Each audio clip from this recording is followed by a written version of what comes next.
So we will never know exactly what was said in that private meeting between Bernie Sanders and Elizabeth Warren, but more and more as we gather additional resources, learn more about the context, it seems like Bernie Sanders' interpretation of that event is more accurate, and on top of that, it seems like Elizabeth Warren's team deliberately leaked this story in hopes that maybe this would hurt Bernie Sanders and that they would benefit from this. Now, we do know that somebody else who met with Bernie Sanders claims that he never said anything like this.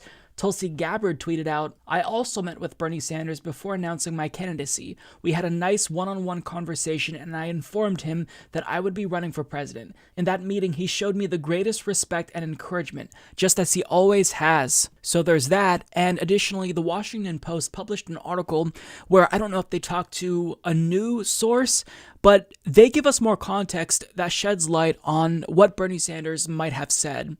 Quote, "Two people with knowledge of the conversation at the 2018 dinner at Warren's home told the Washington Post that Warren brought up the issue by asking Sanders whether he believed a woman could win. One of the people with knowledge of the conversation said Sanders did not say a woman couldn't win, but rather that Trump would use nefarious tactics against the Democratic nominee." So if this is true, then what Elizabeth Warren is saying is a gross misrepresentation. And this is why when she said, look, Bernie said that a woman couldn't win and I disagreed, but I'm done talking about it, we all got mad because additional context is crucial here. This matters. And because she is so willing to move on tells me that her team probably leaked this story and it backfired and now she wants to move on before it hurts her anymore. But this is unacceptable. Like, if you truly did leak this story, then we deserve to know what was said in that meeting. Again, we're never going to know exactly what was said because they weren't recording the meeting. But I mean, you are bringing this up now, so let's talk about it. Let's have an honest conversation about this so that way we can figure out where the truth is. But as time goes on, it does seem like Elizabeth Warren's team did leak this story to the press. As Steve Peoples of AP reports, a senior Bernie Sanders advisor tells me that they believe that Elizabeth Warren's campaign intentionally leaked a false description of their 2018 meeting. Says it's a recent pattern of Warren attacking the Democratic frontrunner. So Bernie's team now believes that Elizabeth Warren leaked this story to the press, and even Nate Silver of 538, who is no fan of Bernie Sanders, believes that Elizabeth Warren's team most likely leaked this story, tweeting, "Wait, there are people who don't think the Warren campaign leaked the story?" So if I had to guess, it seems like Elizabeth Warren's team did in fact leak this story because they want to hurt Bernie, because we're 3 weeks away from Iowa, and their team is desperate because her numbers are falling. And that is incredibly unfortunate, because if you truly wanted to contrast, the differences between you and Bernie Sanders, if you stick to policy, nobody would have a problem with that. But you chose to go the smear route, and that's really disgusting. That's something that I do not respect. That's something I don't respect.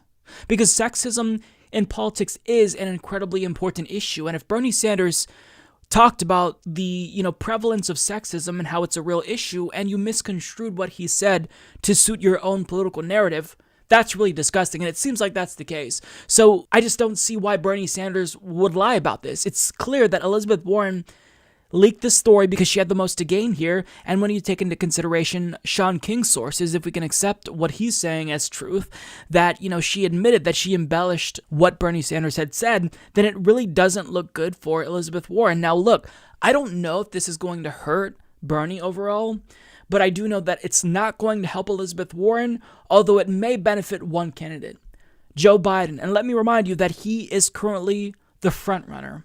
He is the front runner. He's polling in first place nationally, and he's basically statistically tied with Bernie Sanders for first place in Iowa and New Hampshire currently. So I don't know what Elizabeth Warren was trying to accomplish here. Maybe her and Biden have some type of, non-attack truce or something. Maybe he promised her a VP slot if she went after Bernie. I don't know. But what I do know is that I am incredibly, incredibly disappointed in Elizabeth Warren, because this is something that I expect better from her. I've been disappointed in her time and again, but this really does seem like a new low. Now, I do want to play you a couple of clips. The first one is from Kasparian, who appeared on CNN, And she talked to Chris Cuomo and Howard Dean. I'm not going to play what Howard Dean had to say, but I will play what Anna said because she made phenomenal points about this, and everything she said needs to be heard by everyone. We also need to mention that Bernie Sanders encouraged Elizabeth Warren to run back in 2016. And there are multiple videos of Bernie Sanders dating back to the 1980s where he publicly spoke about how he believes a woman can win. And so all of this contextual information is incredibly important to the conversation, and unfortunately it's being left out to paint a particular candidate as some sort of sexist when the facts just don't bear that out. Well, we don't know what the facts are because Elizabeth Warren says... We do, though. But he said it. We have evidence of... No, how do we she know says, he said no, it? no, no, I don't know. I don't know anything. I'm saying Elizabeth Warren says he said it. So now... we've got something here, right? If you and I have a conversation and I say, no, Anna said it. And Anna said, I would never say anything like that. I said, well, she said it to me. Now we have a problem. Anna, you're saying it's out of character. It's out of keeping. This isn't who he is. You have at the top of the ticket, you have Bernie Sanders. You have Senator Warren. You have former Vice President Biden. You have Buttigieg. And really, you have Klobuchar is hanging around. They all represent very different things. Is this proof of a party that does not know one or both of two things? One, who do we really want? Two, who can really beat this president? Well, I think it's important to look at how the polls have changed depending on how the candidates have positioned themselves on the policies. So if you can note, Elizabeth Warren was doing fabulously well in the polling when she was, positioning herself as a strong progressive, as a fighter for Medicare for all, as someone who wanted to... She made a run, and she took some of Bernie's support during that time. But now there's been attrition. And then, she's lost them back, and Bernie got some, and Buttigieg got some. So let me just finish my point. Go ahead. I think the reason why she noticed a dip in the polls, and if you just go back to the timing of all of this, it was after she put out her transition plan for Medicare for all. That transition plan made it abundantly clear that she was not actually going to push for Medicare for all. She was really going to push for a public option. Then you see this dip in the poll, right? Now, my problem with Elizabeth Warren is that rather than acknowledging the flaw in her tactic there and changing course, she has decided to bring up a conversation that she had with Bernie Sanders in December of 2018 when he notices a significant rise in the polls. Like, the American people aren't stupid. They notice what's going on. They notice that she's bringing this up at a time when her campaign is really struggling. Now, listen, I think it's a bad move on her point. I don't want to give them... I think she should focus on policy. I hear you. So everything that I have had on my mind, she said there. She called Warren out for wanting to shut down the conversation. She talked about how Bernie Sanders wanted Elizabeth Warren to run against Hillary Clinton back in 2015. In fact, we all know there are multiple reports. This is confirmed by Bernie Sanders' campaign as well as reporters that Bernie Sanders would have never ran had Elizabeth Warren entered the race, but he wanted a progressive to challenge Hillary Clinton. Elizabeth Warren refused to step up because she was too afraid to challenge power, and Bernie did. So why would he want someone who he believes would lose to challenge Hillary Clinton? Like, that doesn't even make sense. Everything Anna said was phenomenal, and it's so crucial that we have people in mainstream media to speak truth to power, because CNN has been talking about this all day long, and I'm not necessarily of the belief that CNN viewers, who are usual viewers of the program, of the network, will be supporting Bernie Sanders anyway, but nonetheless, they need to hear a counter-argument that makes sense, and Anna Kasparian was a breath of fresh air. So that was phenomenal. Kudos to her. Now, I've got one more clip for you. This is from the senior advisor to the Sanders campaign, Jeff Weaver. He talked to Cuomo, and he also explained the situation, what he thinks maybe happened. Perhaps Elizabeth Warren misconstrued what Bernie Sanders said, but he also called CNN out for their bias, which was also incredibly important because after a Des Moines Register poll came out showing that Bernie Sanders was in first place, CNN featured that poll. They cited it, and then they had the headline, "No clear leader." As you can see now from the graphic that I put up on the screen, this is what CNN ran with. No clear leader when Bernie Sanders is clearly the leader. So Jeff Weaver addressed this story and also talked about that bias that CNN needs to address themselves. You guys are running against somebody where your high ground's supposed to be, he's a liar. We don't lie the way he does. We may have our wires crossed. I don't know. I wasn't in the room. You weren't in the room. Elizabeth Warren was. Correct. And she's saying he For sure. said it. So you're in a box now where either you're saying she's lying, or you got to own it and give a context argument. Which is it? Well, look, Chris, I think there was some wires crossed. I mean, clearly there was a discussion. What does that mean, wires crossed? They had lasagna, and so what you're saying is that she said, "Hey, Bernie, glad to see you. Hey, Elizabeth, how are you? Hey, I'm running for president, Bernie. Oh, a woman can't win." Is that how the conversation went? I don't think so. Look, I think they talked about the 2020 race. She says, she said, "I want to run." He disagreed with the idea that a woman could win. Why would she lie about it? What does that say about her? You got to make a case. No, what I'm saying is I think their wires are crossed. I think there was a discussion about Trump, misogyny, sexism in politics, and the difficulty of running in the era of Trump for women, the special challenges that women face in the era of Trump. But, those conversations can sometimes get misconstrued, Chris. I get you. Maybe that's what it is. But they got to clear it up. And I'll tell you why. Here's why you have to clear it up. I know if you take a step sideways and say, what do you care about this for? We have much bigger issues. Yes and no. The biggest issue that you face, I face, we all face right now in this circus of what has become of our political dialogue is the truth. The truth has to matter on every level if you want to lead us. That's why this story matters. I don't care if Bernie Sanders thinks a woman can run, win, not win. As long as he makes the case, that's fine. We're still allowed to our opinions in this democracy. And obviously, he knows women can be formidable. One beat him by 4 million votes, and she beat this standing president by 2.8 million votes. But the truth matters, Jeff. That's why I'm asking you, and that's why I don't like that Danny DeVito got pulled. No, look, the truth does matter, Chris. There's no doubt about that. Bernie Sanders, as you know, has a well-earned reputation for being authentic about talking about what's on his mind and not sugarcoating things. I think voters understand that. That's why they like Bernie Sanders. As you know, because you've been in this business for a while, a lot of voters you talk to are like, I don't agree with Bernie on everything, but you know what?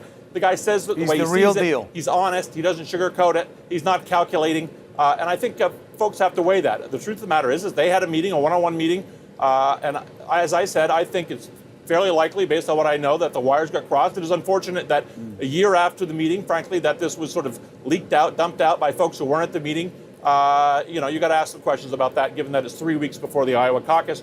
Bernie Sanders, as you know, because you follow these things very closely, is on top of the polls in Iowa. He's on top of most of the polls in New Hampshire, tied in Nevada, and the top of the polls in California. And so, you do have to wonder about the timing of this, not on the part of Senator Warren, but some of the people around her. Well, but look, she's weighing in on it. And look, and not all the polls, right? You guys are all knotted up at the top, and I think it's a real statement about the state of confusion within that party about what they think beats this sitting president and what they really want. So let's go to tomorrow night. You're Bernie Sanders. Well, I will say this. Let me just say this one point on that point, Chris. Let me just say this.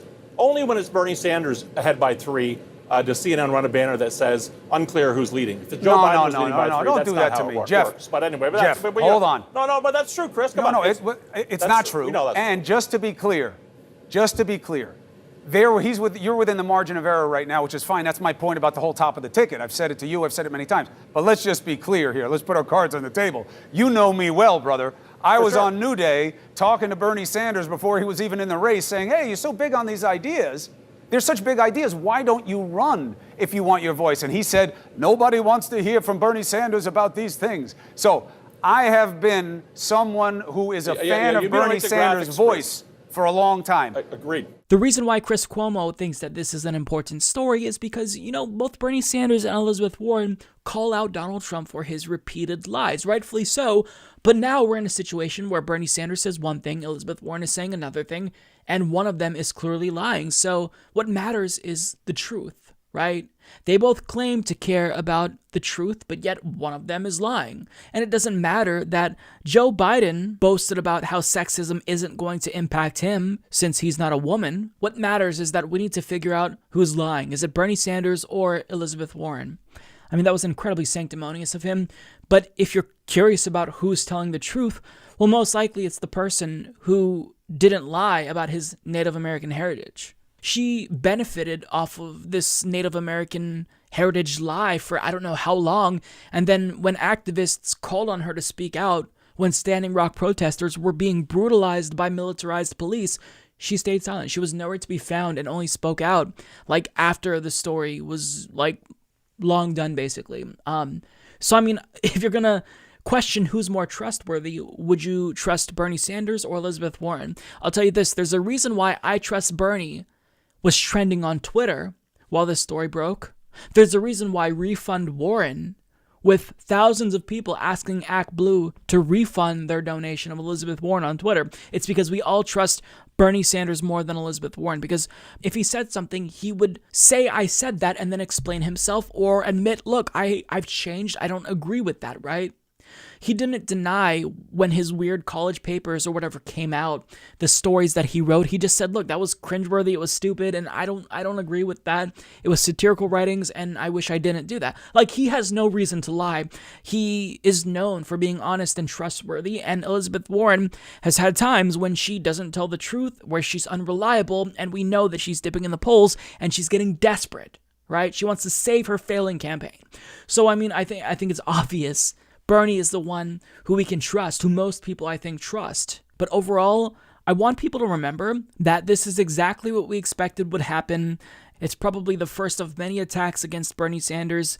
And, you know, it still doesn't necessarily make it any better, seeing that Elizabeth Warren, of all people, we kind of thought was an ally, or at least the closest to being an ally in this race.